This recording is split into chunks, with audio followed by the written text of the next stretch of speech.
नमस्कार दोस्तों, स्वागत है आप सभी का एक और नए वीडियो में। बहुत समय पहले की बात है। एक बार एक गुरु धर्म प्रचार के लिए एक नगर में आए हुए थे। उसे नगर में सभी लोग उन गुरु का उपदेशों ने वहां पर पहुंच गए। सभी लोग बड़े ध्यान से उन महात्मा के उपदेशों को सुन रहे थे। तभी उन गुरु ने कहा, सदैव दूसरों की सहायता करनी चाहिए। इससे हमें सुख की अनुभूति होती है, हमें सुख की प्राप्ति होती है। जैसे ही उन गुरुवर ने यह बात कही, वहां पर उपस्थित सभी गांव वालों में से एक व्यक्ति जोर जोर से हंसने लगा और उन गुरुवर से कहता है, हे गुरुवर, आप जो कुछ कह रहे हैं वह सत्य है, क्योंकि मुझे इन सब बातों पर बिल्कुल भी विश्वास नहीं। क्या किसी की मदद करने से केवल हमें भला सुख की अनुभूति कैसे हो सकती है? आप जो कुछ भी कह रहे हैं वह सब असत्य, झूठ है। मैं इन सब चीजों में विश्वास नहीं करता। यह सारी बातें गुरुवर ध्यान से सुन रहे थे। तभी उसे व्यक्ति की इस बात का जवाब देते हुए वे कहते हैं, बेटा, क्या तुमने आज तक कभी किसी की सहायता की है? क्या कभी किसी की निष्पक्ष भाव से मदद करने की कोशिश की है? इस पर व्यक्ति कहता है, नहीं, क्योंकि मुझे इन सब चीजों पर विश्वास नहीं। तभी इस पर वो गुरुवर कहते हैं, बेटा, जब तुमने कभी किसी की सहायता नहीं की, जब तुमने कभी कोई धर्म का कार्य किया ही नहीं, तो तुम्हें कैसे पता चलेगा कि किसी की सहायता करके तुम्हें सुख की अनुभूति प्राप्त होगी? और यह तुम्हें कैसे पता चलेगा कि यह बात कितनी सत्य है और असत्य? यदि तुम इसका अनुभव करना चाहते हो, इस बात की पुष्टि करना चाहते हो कि यह बात कितनी सत्य है और असत्य, तो तुम्हें सबसे पहले इसे अपने जीवन में उतरना होगा। किसी की निष्पक्ष भाव से मदद करनी होगी। तभी तुम इसके बारे में जान सकोगे कि मैं सत्य कह रहा हूं या फिर असत्य। उन गुरुवर की यह सारी बातें सुनकर वह व्यक्ति शर्मिंदा हो गया। वह व्यक्ति ये बात जानता था कि उसने आज तक कभी किसी की निष्पक्ष भाव से सहायता नहीं की, ऐसा कोई कार्य नहीं किया जिससे उसे सुख की प्राप्ति हो। आगे वो गुरुवर सभी को इस बात को स्पष्ट तौर पर समझाने के लिए एक कहानी सुनाते हैं। वे कहते हैं कि गुरु और एक शिष्य अपनी यात्रा से लौट रहे थे। इस यात्रा के दौरान जहां पर भी उन्हें अनाज मिलता, वे उसे बटोर लेते, उसे ग्रहण कर लेते। एक पोटली गुरु के पास से थी और दूसरी पोटली शिष्य के पास। लगभग आधा मार्ग तय करने के बाद वह शिष्य अपने गुरुवर से कहता है, हे गुरुवर, बहुत जोर की भूख लगी है। यदि आप आज्ञा दें तो हम यहीं पर कुछ देर बैठकर विश्राम कर लेते हैं और भोजन भी कर लेंगे। उन गुरुवर ने कहा, ठीक है, यदि तुम भोजन करना चाहते हो तो यहीं पर हम कुछ देर विश्राम करके भोजन कर लेते हैं। इतना कहकर वह गुरु और शिष्य एक पेड़ की छाया में बैठ जाते हैं। उसी के सामने एक किसान खेती में काम कर रहा था। वहां उसके पीछे हल भी रखा हुआ था। यह देख शिष्य के मन में थोड़ी सी शरारत जाग उठी, क्योंकि वह शिष्य बेहद शरारती था। उसने अपने गुरुवर से कहा, हे गुरुवर, क्यों ना थोड़ी सी शरारत की जाए, उस किसान को थोड़ा सा तंग किया जाए। तभी वो गुरुवर कहते हैं, तुम क्या कहना चाहते हैं? वह शिष्य कहता है, हे गुरुवर, क्यों ना हम इस किसान का हल छुपा दें, और जब यह परेशान होने लगेगा तब हम इसका हल इसे वापस कर देंगे। इस पर वह गुरुवर कहते हैं, भंते पर इससे क्या लाभ होगा?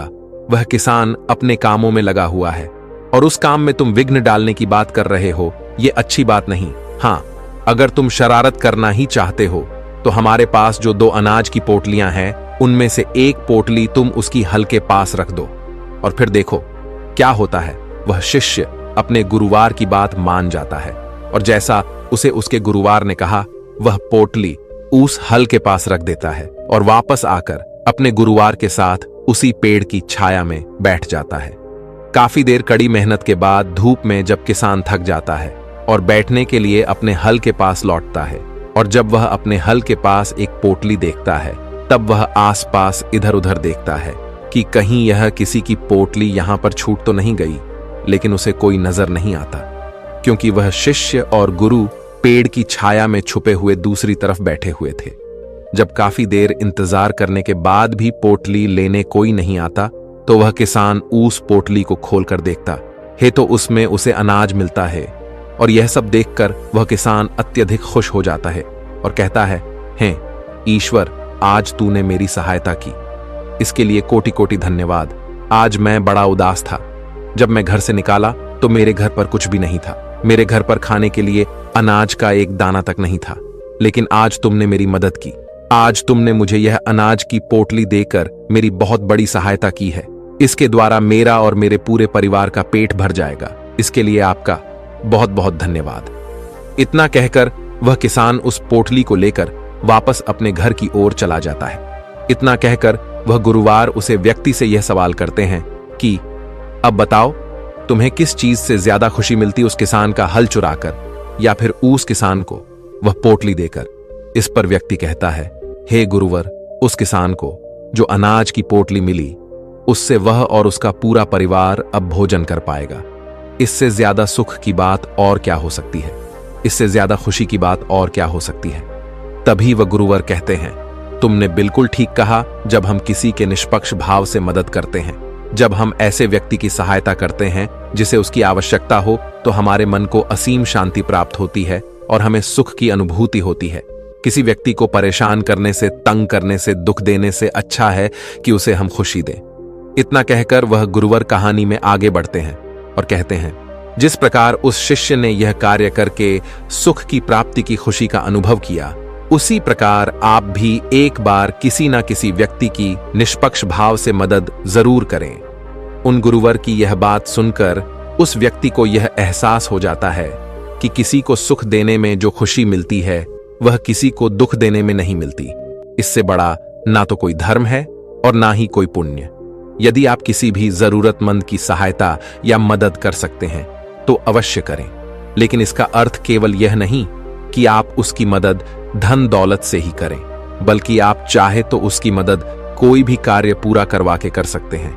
कोई भी ऐसी मदद जो आप करने में सक्षम है। हमारी अगली सीख हमें अगली कहानी से मिलेगी। एक बार की बात है, महात्मा बुद्ध और उनके कुछ शिष्य किसी गांव का भ्रमण करके वापस लौट रहे थे। तभी वहां पर उन्हें कुछ लोग मिलते हैं जो उन्हें देखते ही उनकी निंदा करते हैं, उन्हें अपशब्द कहते हैं। जैसे जैसे महात्मा बुद्ध और उनके शिष्य आगे कदम बढ़ाते हैं, वह लोग उन्हें और भी ज्यादा अपशब्द कहना शुरू कर देते हैं। लेकिन महात्मा बुद्ध और उनके सभी शिष्य बिना कुछ कहे, चुपचाप, बिना कुछ प्रतिक्रिया दिए वहां से आगे की ओर बढ़ चलते हैं। आगे कुछ दूर जाने के बाद उन्हें एक वृक्ष नजर आता है, जहां पर वे सभी लोग रात गुजारने के लिए विश्राम करते हैं। तभी पासी के गांव से कुछ लोगों का समूह वहां से होकर गुजर रहा होता है। वे लोग उन महात्माओं को देखकर अति प्रसन्न हो जाते हैं। वे लोग उनसे आग्रह करते हैं कि आप हमारे गांव में चले। उनका यह आग्रह महात्मा बुद्ध और उनके सभी शिष्य स्वीकार कर लेते हैं। वे सभी उनकी गांव की ओर चल पड़ते हैं। गांव पहुंचते ही वे लोग उनका आदर सत्कार करते हैं, उन्हें भोजन करवाते हैं और रात्रि में वहीं रुक जाते हैं। वे सभी भिक्षु और महात्मा बुद्ध उन गांव वालों की सेवा से बहुत प्रसन्न थे और अगली सुबह वे अपने आश्रम की ओर निकल पड़ते हैं। आश्रम पहुंचकर वह लोग अपने रोज की दिनचर्या में लग जाते हैं। वह सभी आश्रम से कुछ दूरी पर बने हुए एक गांव में पहली बार भिक्षा मांगने के लिए जाते हैं। वहां पर कुछ लोग उन्हें बड़े ही प्रेम और आदर के साथ भिक्षा देते हैं, तो कुछ लोग उनका अनादर करते हैं, उन्हें अवशब्द कहते हैं। वे मन के उन्हें भिक्षा देते हैं। और कुछ लोग तो उस गांव में ऐसे भी थे जो उन भिक्षुओं को देखकर उनका अपमान करते हैं, उनकी खूब निंदा करते हैं।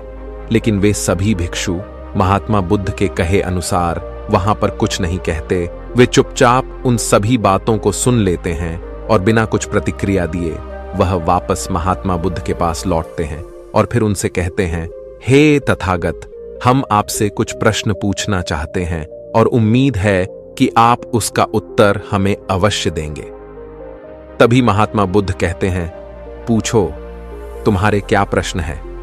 उन सभी भिक्षुओं में से एक भिक्षु महात्मा बुद्ध से कहता है, हे बुद्ध, जब हम किसी भी गांव में विघटन के लिए जाते हैं, हमें भिन्न भिन्न प्रकार के लोग मिलते हैं, जिसमें से कई लोग हमें बड़ी विनम्रता के साथ प्रेम से हमें भिक्षा देते हैं, हमसे बातें करते हैं, हमसे ज्ञान प्राप्त करते हैं। लेकिन कुछ तो ऐसे भी होते हैं जो स्वयं के पास हमें रखने के लिए उत्सुक भी रहते हैं।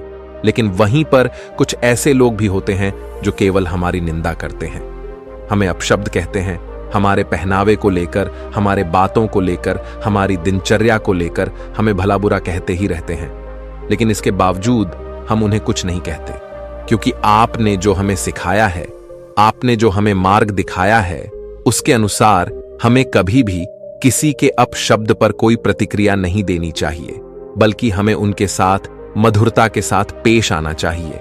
हमें उनके साथ प्रेम से व्यवहार करना चाहिए। लेकिन जब हम ऐसा करते हैं तो उसके बावजूद भी वे लोग हमारे साथ बुरा व्यवहार करते हैं। ऐसा क्यों? लोग हमारे साथ मधुरता के साथ क्यों नहीं पेश आते? वे लोग हमारे साथ प्रेम व्यवहार क्यों नहीं करते, जबकि हम तो उनके साथ विनम्रता से ही बात करते हैं, उनका आदर करते हैं? फिर भी वे हमारे साथ ऐसा क्यों करते हैं? इसका क्या कारण है? महात्मा बुद्ध उस शिष्य की सारी बातें ध्यानपूर्वक सुन रहे थे और सभी शिष्यों का यही प्रश्न था। सभी लोग अपने इस प्रश्न का जवाब जानना चाहते थे। तभी महात्मा बुद्ध कहते हैं, मैं तुम सभी के प्रश्नों का जवाब अवश्य दूंगा, लेकिन उससे पहले तुम सभी एक स्थान पर बैठ जाओ। महात्मा बुद्ध और उनके सभी शिष्य एक स्थान पर बैठ जाते हैं। तभी महात्मा बुद्ध उन सभी से कहते हैं कि तुमने कहा कि हम जहां पर भी जाते हैं वहां पर हमें भिन्न भिन्न प्रकार के लोग मिलते हैं। उनका व्यवहार अलग होता है और इसका कोई बड़ा कारण नहीं है, बल्कि यह तो हर मनुष्य की सोच है और वही उन्हें अलग बनाती है। जिस प्रकार की समाज में वह पले होते हैं, जैसी उनकी सोच होती है, वैसा ही वह व्यवहार करते हैं। और इसमें कोई भी संदेह नहीं है कि कोई भी व्यक्ति स्वयं की सोच और विचार के अनुसार ही अपना जीवन देखता है, समझता है और बनाता है। फिर वह चाहे अच्छी सोच हो या फिर बुरी, वही उसका व्यवहार बन जाता है, वही उसका जीवन बन जाता है। और वह केवल हमारे साथ नहीं, बल्कि सभी के साथ उसी प्रकार का व्यवहार करते हैं। लेकिन इन सब में जो सबसे महत्वपूर्ण बात है वह यह है कि हमें धर्म पर चलना है। अर्थात यदि कोई हमारे साथ बुरा व्यवहार भी करता है तो हमें उसके साथ विनम्र रहना चाहिए, उसके साथ हमें प्रेम पूर्ण रहना चाहिए। और इसके लिए जो भी उपदेश मुझे तुम्हें देने चाहिए थे, जो भी सीख मुझे तुम्हें देनी चाहिए थी, वह सब मैं तुम्हें पहले ही बता चुका हूं। हमें दूसरों को प्रेम देना चाहिए, लेकिन एक बात और याद रखना कि जिस प्रकार का प्रेम, जिस प्रकार का व्यवहार हम दूसरों के प्रति अपने मन में रखते हैं, दूसरों को देते हैं, उस प्रकार का व्यवहार, उस प्रकार का प्रेम हमें मिले, यह जरूरी नहीं। और ना ही हमें इसकी उम्मीद रखनी चाहिए। यह उनका निर्णय है कि वह हमारे साथ किस तरह का व्यवहार रखना चाहते हैं, वह किस तरह से हमारे साथ प्रेम पूर्ण रहना चाहते हैं। जब हम किसी को भी बिना किसी स्वार्थ के निष्पक्ष भाव से प्रेम, सम्मान और मधुरता देने लग जाते हैं, तब भी हमें यह उम्मीद नहीं रखनी चाहिए कि उनका व्यवहार हमारे लिए अच्छा है या फिर बुरा, क्योंकि इससे कोई फर्क नहीं पड़ता। यदि आप किसी से भी यह उम्मीद रखते हैं कि जो प्रेम आप उन्हें दे रहे हैं वही प्रेम वह भी आपको देंगे, तो यह गलत है। यह तो स्वार्थ हुआ जो आप अपने प्रति उस दूसरे व्यक्ति से चाहते हैं। आपको तो अपने कर्मों पर ध्यान देना चाहिए। आगे महात्मा बुद्ध अपने सभी शिष्यों से कहते हैं, जब हम सच्ची भावनाओं के साथ, करुणा के साथ कार्यरत होते हैं, अर्थात कार्य करते हैं, तभी यह हमारे लिए सिद्ध साबित होती। हमें कभी भी किसी की भी सहायता निस्वार्थ भाव से करनी चाहिए। हम जब उनकी सेवा कर रहे हो तो हमें अपने मन में यह कभी नहीं लाना चाहिए कि जो हम उन्हें दे रहे हैं वह भी बदले में हमें वही देंगे। आगे महात्मा बुद्ध अपने सभी शिष्यों को यह समझाते हुए एक कहानी बताते हैं और कहते हैं, एक बार एक गुरुवर अपने कुछ शिष्यों के साथ किसी यात्रा से लौट रहे थे। वह मार्ग काफी लंबा था, जिस कारण मार्ग में सभी को प्यास लग गई। वह गुरु अपने सभी शिष्यों को एक नदी के किनारे ले जाते हैं और जब वे सभी शिष्य उस किनारे के पास पहुंचते हैं तो वहां पर उन्हें एक छोटा सा मटका नजर आता है। वे सभी लोग उस मटके का इस्तेमाल करके पानी पी लेते हैं और फिर उसी मटके में पानी भरकर वह अपने गुरु के पास ले जाते हैं। लेकिन जब तक वह पानी वह अपने गुरु के पास ले जाते हैं, तब तक वह मटका लगभग खाली हो जाता है। उस मटके में केवल थोड़ा ही पानी बचता है। यह देखकर एक शिष्य उस मटके को फिर से नदी में ले जाकर के पानी भरता है और फिर वह गुरुवर के लिए पानी लेकर आगे बढ़ता है, लेकिन फिर से वह पानी धीरे धीरे खत्म हो जाता है।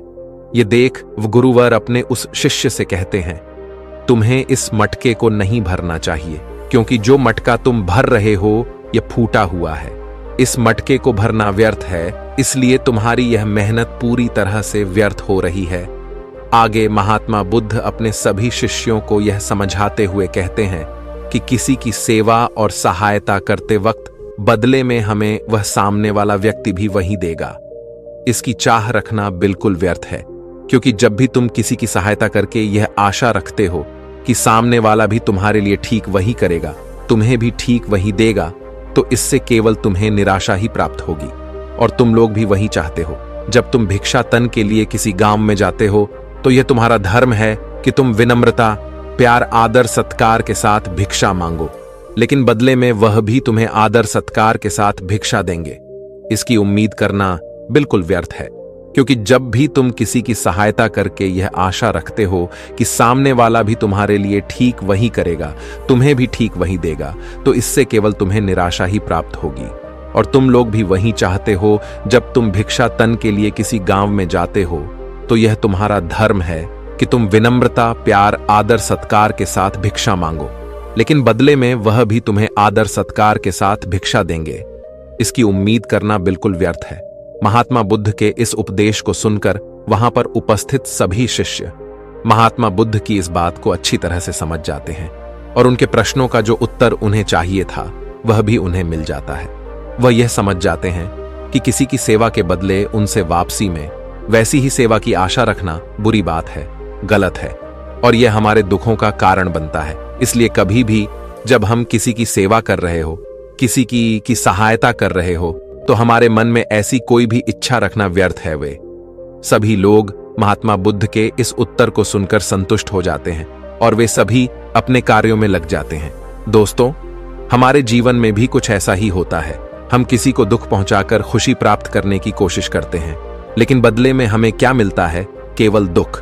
इसलिए दूसरों के जीवन में जब आप खुशियां बांटेंगे और वह भी बिना स्वार्थ के, तब आपके जीवन में खुशियां स्वयं ही लौट आएंगी। और साथ ही कभी भी अपने मन में यह इच्छा नहीं रखनी चाहिए कि जैसा व्यवहार, जैसा प्रेम हम दूसरों को दे रहे हैं, ठीक वैसा ही प्रेम, वैसा ही व्यवहार हमें दूसरों से भी प्राप्त होगा, क्योंकि यह केवल हमें निराशा ही देगा और हमारे लिए यह एक दुखों का कारण ही बनेगा। दोस्तों, उम्मीद है कि आपने आज की इस वीडियो से जरूर कुछ ना कुछ सीखा होगा। तो आज की इस वीडियो को लाइक और अपने दोस्तों के साथ शेयर करना ना भूलें, और हमें ऐसे ही सपोर्ट करने के लिए चैनल को सब्सक्राइब और घंटी बटन को भी जरूर दबा दें। चलिए मिलते हैं ऐसे एक और वीडियो में। तब तक के लिए अपना ख्याल रखें। धन्यवाद और नमो बुद्धाय।